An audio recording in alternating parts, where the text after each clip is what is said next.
ऋग्वेद प्रथम मंडल 8वां सूक्त और 5वां मंत्र। ओम महा इंद्र परश्चनु महित्वमस्तु वज्रिणे द्यौर्न प्रतिना शवः। पदार्थ न जैसे मूर्तिमान संसार को प्रकाश युक्त करने के लिए द्यौः सूर्य प्रकाश प्रतिना विस्तार से प्राप्त होता है, वैसे ही जो महान सब प्रकार से अनंत गुण अत्युत्तम स्वभाव अतुल सामर्थ्य युक्त और परह अत्यंत श्रेष्ठ इंद्र सब जगत की रक्षा करने वाला परमेश्वर है, और वज्रिणे न्याय की रीति से दंड देने वाले परमेश्वर नु जो कि अपने सहाय रूपी हेतु से हमको विजय देता है, उसी की यह महित्वम महिमा च तथा बल है। भावार्थ इस मंत्र में उपमा अलंकार है। धार्मिक युद्ध करने वाले मनुष्यों को उचित है कि जो शूरवीर युद्ध में अति धीर मनुष्यों के साथ होकर दुष्ट शत्रुओं पर अपना विजय हुआ है, उसका धन्यवाद अनंत शक्तिमान जगदीश्वर को देना चाहिए कि जिससे निरभिमान होकर मनुष्यों के राज्य की सदैव बढ़ती होती रहे। क्या समझते हैं हम इससे?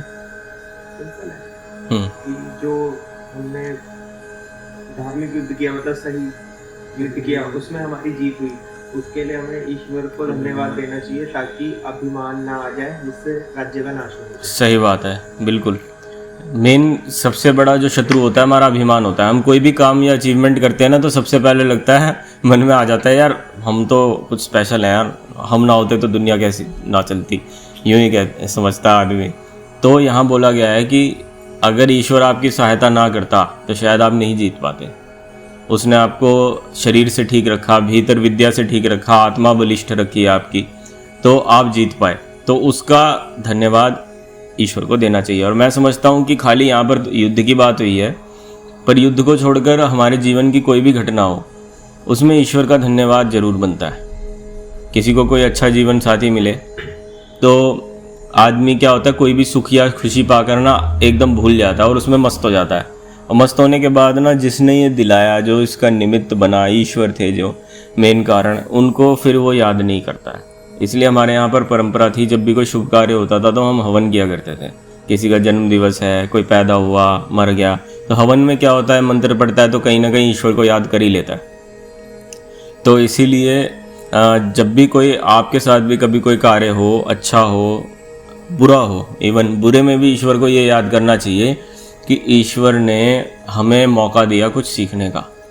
अगर जो ये दुख ना आता तो मैं शायद वही गलती बार बार कर रहा होता, है ना। और सुख जब हो तब आदमी को ये सोचना चाहिए कि आपकी कृपा के बिना ये संभव नहीं हो सकता था। तो उस सुख का उपभोग करने से पहले आदर्शचर्या तो ये है कि व्यक्ति सबसे पहले ईश्वर का धन्यवाद करे कि ये मुझे, आप सपोज करो आप किसी चीज़ के लिए बहुत दिनों से प्रयासरत हो, आप किसी चीज़ को पाना चाह रहे थे और वह अचानक आपको मिल गई। आपने भी प्रयास किए हैं, वो भी है, लेकिन उन प्रयासों को दिशा देना, उन प्रयासों के लिए आपको सफल बनाने में ईश्वर का सबसे बड़ा योगदान है। तो उसको यूज़ करने से पहले हमें हमेशा ईश्वर का धन्यवाद करना चाहिए। जैसे हम भोजन करते हैं, इस दुनिया में करोड़ों अरबों लोगों के मुंह में निवाला नहीं जा पा रहा है। कितने लोग भूख से रोज़ मर जाते हैं, पर जब हमें हमारे सामने भोजन आता है तो हम उन सबसे सौभाग्यशाली लोगों में से होते हैं जिन्हें भोजन मिला। आप कल्पना करके देखो, आप किसी ऐसे मरुस्थल में फंस गए जहाँ पे ना तो पानी है ना खाने को है। सोच के देखो, ऐसी जगह पे जहाँ लोग पत्थरों को कुरेद के पानी निकाल रहे हैं और आपको पानी सुलभ हो रहा है और आपको अन्न मिल रहा है। अच्छा, मज़े की बात, आपको अन्न कोई पका के भी दे रहा है, किसी के माता पिता बना के दे रहे हैं, किसी के भाई बहन, कोई अपने स्पाउस है, पत्नी है, पति है, सब कुछ करके दे रहे हैं। उनके प्रति भी हमें आभारी होना चाहिए। और सबसे प्रथम तो ईश्वर के प्रति आभारी होना चाहिए जिसने अन्न उगाने की विद्या दी, अन्न दिया, सबसे बड़ी बात, और हमें भोजन करने का अवसर दिया।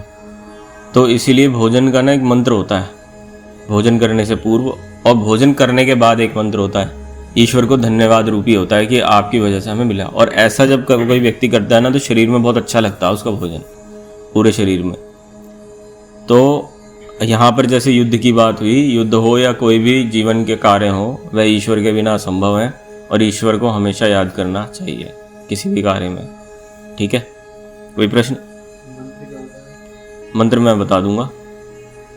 वैसे सुनना चाहो तो पहला होता है ओम अन्नपते अन्नस्य नोधेय नमीवस्य सुष्मिणः प्रप्रदातारं तारिष ऊर्जम नोधेहि द्विपदे चतुष्पदे। ये प्रथम होता है खाने से पहले। और बाद में होता है ओम मोघमन्नं विन्दते अप्रचेताः सत्यं ब्रवीमि वधेत्सतस्य नार्यमणं पुष्यति नो सखायं केवलाघो भवति केवलादि। मेन क्या है? मंत्र मेन नहीं है, मेन है मंत्र का भाव, मंत्र का अर्थ। तो यदि आपको अर्थ आता है, मंत्र नहीं आता है, तो चिंता की कोई बात नहीं है। अगर आप इतना भी करते हो, हे ईश्वर आपकी वजह से मुझे भोजन मिला, आपके इस भोजन को मैं प्रसाद रूप से ग्रहण करता हूँ, हे ईश्वर आपका लाखों बार धन्यवाद, हो गया। ईश्वर को संस्कृत सुनने में कोई इंटरेस्ट नहीं है, ईश्वर को भाव से मतलब है, ठीक है। भोजन कर चुकने के बाद आप कहिए हे ईश्वर आपकी कृपा से मैं भोजन कर पाया, हे ईश्वर जैसे ये अन्न सभी को पुष्टि देता है वैसे ये अन्न मुझे भी पुष्टि दे, ठीक, खाना पचेगा अच्छा।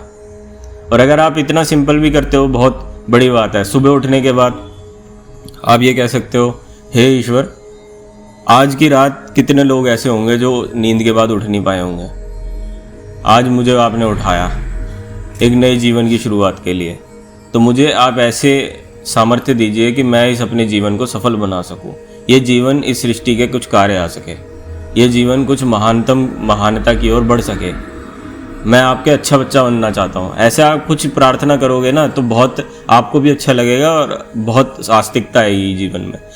प्लस आप रात को सोते हो कि हे ईश्वर आपकी कृपा से आज का दिन बहुत अच्छा गया, कुछ खराब हुआ हो तो बोलो ईश्वर आपका धन्यवाद, आज मैंने बहुत कुछ सीखा, आगे मैं और सीखूंगा, ठीक है, इसके लिए इस जीवन के लिए बहुत बहुत धन्यवाद, इस दिन के लिए बहुत बहुत धन्यवाद। जब आपके मन से कृतज्ञता का भाव निकलता है ना किसी के प्रति, चाहे वह मनुष्य है चाहे वह ईश्वर है, जब आप उसके लिए कुछ कहते हो ना आपकी वजह से, तो आपका अहंकार ना अपने आप ही नीचे नीचे नीचे नीचे आने लगता है। और अहंकार इंसान का सबसे बड़ा ब्रेक होता है, वो आदमी को बढ़ने नहीं देता आगे, ना चाह के भी ना उसे पकड़ के रखता है। समझो ऐसा आदमी जो अपने कंधे पे 50 किलो का वजन उठा के पहाड़ पे चढ़ रहा है, तो 50 किलो का ये वजन अहंकार को ना ये चीज़ बहुत तेज़ी से गिरा देता है, तो व्यक्ति और तेज़ी से आगे बढ़ता है, बहुत तेज़ी से। और ईश्वर भी पसंद करते हैं। आपके कई ऐसे दुर्गुण होंगे जो कि प्रार्थनाओं से ही ख़त्म हो जाते हैं।